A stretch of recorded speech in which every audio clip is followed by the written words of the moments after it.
Hello everyone, welcome back to our channel. आज जो topic हम पढ़ने वाले हैं वो है PT management of frozen shoulder. Frozen shoulder के रिहैब को 3 फेजेस में डिवाइड किया गया है, phase 1, phase 2 and phase 3। Phase 1 जो है वो 8 वीक्स का रहता है, फेज 2 नेक्स्ट 8 वीक्स का होता है एंड फेज 3 जो है वो 4 मंथ्स और उसके बाद के फेज को बोला जाता है। हर फेज के कुछ सेट गोल्स होते हैं जो कि हमें उस फेज के एंड तक अचीव करने होते हैं। फेज 1 के जो गोल्स हैं वो हैं रिलीफ पेन एंड स्टिफनेस, इसको हम लोग दूसरे वर्ड्स में रिलीफ डिस्कम्फर्ट भी बोल सकते हैं। And second is restore range of motion. Pain and stiffness कम करने के लिए हम लोग जो फ्रोजन शोल्डर के केस में यूज करते हैं उसमें सबसे ज़्यादा बेनिफिट माना जाता है आइस पैक। हम लोग पेशेंट को भी ये प्रिस्क्राइब करते हैं कि वो घर में भी दिन में 2 से 3 बार 10 से 15 मिनट के लिए आइस पैक को यूज़ करे। साथ ही साथ जब पेशेंट हमारे पास आता है तब हम उसको मॉइस्ट हीट देते हैं थेरेपी स्टार्ट करने से पहले, और जब हमारा सेशन एंड हो जाता है तब हम पेशेंट को आइस पैक देते हैं to improve range of motion. Initially जो हमारा फोकस रहता है रेंज ऑफ मोशन को लेके वो हमारा फोकस रहता है flexion, external rotation and internal rotation पे, जिसको लाने के लिए हम लोग कुछ एक्सरसाइजेस परफॉर्म करते हैं, जिसमें सबसे पहली आती है active assisted exercises. Active assisted exercises वो होती हैं जो कि पेशेंट के खुद के मसल कंट्रोल से होती हैं, लेकिन उसको थोड़ा असिस्ट किया जाता है एक्सटर्नली। वो external force manual and mechanical दोनों तरीके से प्रोवाइड किया जा सकता है, और पेशेंट को ये भी बोला जाता है कि वो हर एक्सरसाइज के मूवमेंट को 10 से 15 बार रिपीट करें। एज यू कैन सी, इस इमेज में जो वुमेन है वो स्टिक की हेल्प से एबडक्शन एंड एडक्शन कर रही है।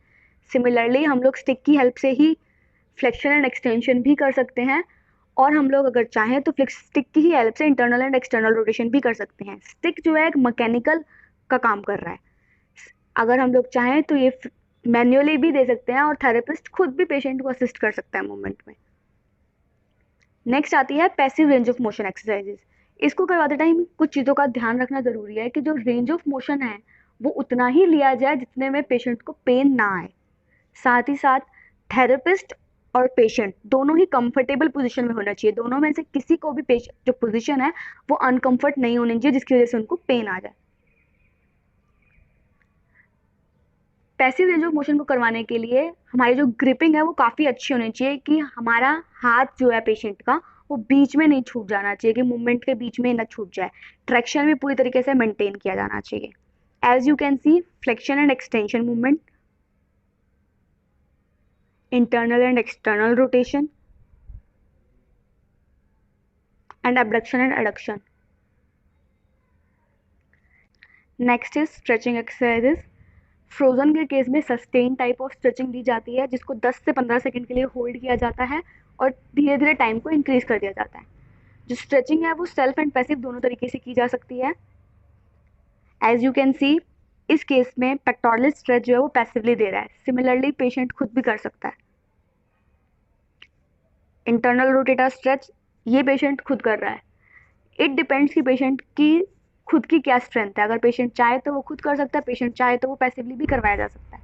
अगर पेशेंट की जो कैपेसिटी है वो उसको अलाउ नहीं कर रही है तो वो पैसिवली ही करवाना पड़ता है। Horizontal abductor stretch. Next is phase 2। Phase 2 जो है वो 8 से 16 वीक्स का होता है।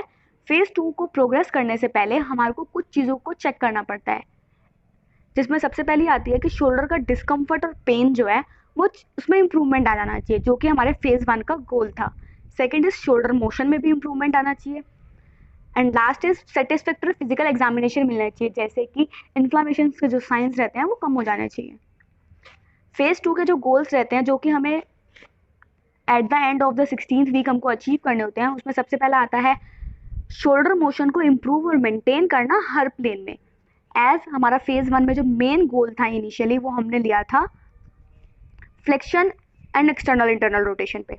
सिमिलरली इस केस में हमको सारे मूवमेंट्स को कंसीडर करना होता है और सारे मूवमेंट्स को ही फुल रेंज में लाना होता है। Next is strength and endurance को इम्प्रूव करना, उन मसल्स की जो कि शोल्डर को स्टेबलाइज करती हैं या फिर शोल्डर के आसपास की चीज़ों को कवर करती हैं। रेंज ऑफ मोशन इंप्रूव करने के लिए हम लोग active range of motion exercises करने को बोलते हैं पेशेंट को, साथ ही साथ हम लोग एक्टिव असिस्टेड मूवमेंट भी करवाते हैं और पैसिव रेंज ऑफ मोशन भी करवाते हैं फुल रेंज को लाने के लिए। Next is strengthening exercises. अब स्ट्रेंथनिंग एक्सरसाइजेस में सबसे पहले आती है रोटेटर कफ की स्ट्रेंथनिंग। रोटेटर कफ की स्ट्रेंथनिंग में हम लोग पेशेंट को बोलते हैं कि उसे वीक में 3 से 4 बार करना है और दिन में भी 2 से 3 बार करना है। साथ ही साथ हर मूवमेंट को उसे 10 से 15 बार करना है। एज यू कैन सी इस इमेज में पेशेंट जो है डंबल की हेल्प से अपने मसल्स को स्ट्रेंथन कर रहा है।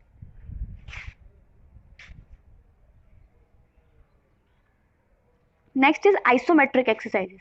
आइसोमेट्रिक एक्सरसाइजेस वो एक्सरसाइजेस होती है जिसमें कि मसल की लेंथ सेम रहती है लेकिन मसल्स की टोन में चेंज लाया जाता है। इसको हम लोग क्लोज चेन से स्टार्ट करके ओपन चेन की तरफ फॉलो करते हैं और ओपन चेन में हम लोग थेराबैंड भी यूज कर लेते हैं। हर मूवमेंट को 10 से 20 बार रिपीट किया जाता है और 10 से 20 सेकेंड के लिए होल्ड किया जाता है। As you can see the example of close chain exercises एक्सटेंसार।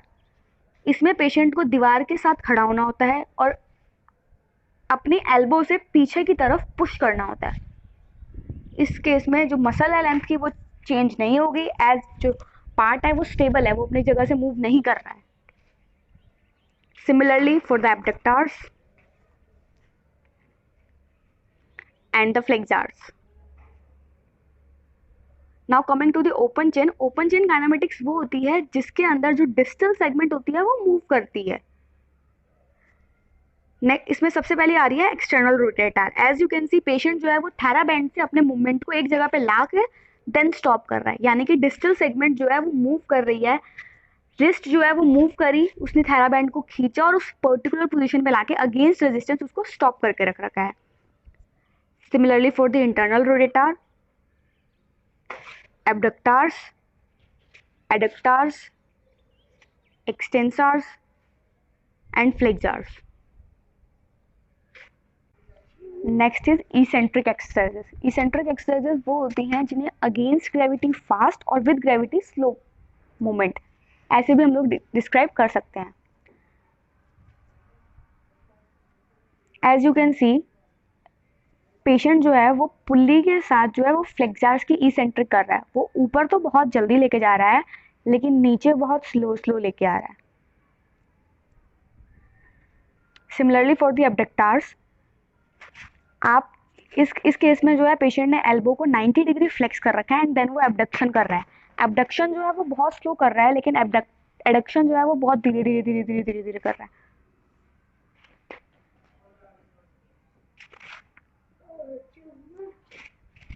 Next is same the abductors in the lying position.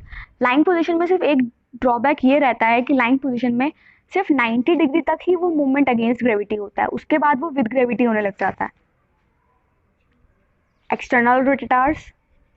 Next is scapular stabilizer exercises. Scapular stabilizer exercises ज़रूरी होती है एज स्केपुलोथोरैकिक रिदम जो है वो हमें हेल्प करता है शोल्डर के रेंज ऑफ मोशन को फुल रेंज ऑफ मोशन में परफॉर्म करने के लिए। किसी भी शोल्डर के मोशन को फुल रेंज ऑफ मोशन में परफॉर्म करने के लिए हेल्प करता है।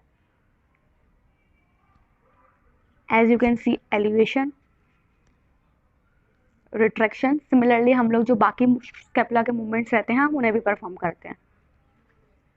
Next is phase 3।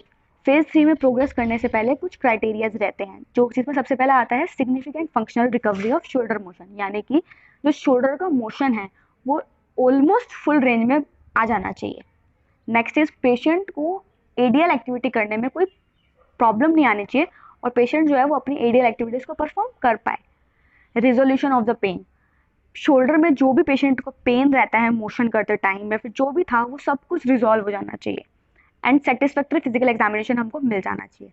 Warning sign, यानी कि हम लोग कब बोलेंगे कि पेशेंट की कंडीशन जो है वो खराब हो रही है या फिर जो वापस आ रही है, अगर पेशेंट का लॉस ऑफ मोशन आ जाए या फिर पेशेंट का जो पेन है वो वापस आ जाए। एज फेज 3 को हम लोग मेंटेनेंस फेज भी बोल सकते हैं। तो मेंटेनेंस में नहीं रहना और पेशेंट की जो सिम्टम्स हैं उनको वापस आ जाना वार्निंग साइन की तरह काम करेगा। इसको करने के लिए हम लोग क्या क्या कर सकते हैं, मेंटेनेंस एक्सरसाइजेस क्या क्या होंगी। सबसे पहला आता है होम मेंटेनेंस एक्सरसाइज प्रोग्राम। हम लोग पेशेंट को एक्सरसाइजेस सिखा देते हैं जो कि उसे अपने घर पे ही परफॉर्म करनी होती है, जिसमें कि आती है रेंज ऑफ मोशन एक्सरसाइजेस। हम लोग पेशेंट को एक्टिव रेंज ऑफ मोशन और active assisted range of motion घर पे परफॉर्म करने को बोलते हैं दिन में 2 बार। सिमिलरली हम उसको रोटेटर कफ और स्केपुलर स्टेबलाइजर स्ट्रेंथनिंग करने को भी बोलते हैं। ट्रीटमेंट स्टार्ट करने के 6 से 9 महीने बाद हमको पूरी तरीके से रिकवरी मिलती है। Thank you.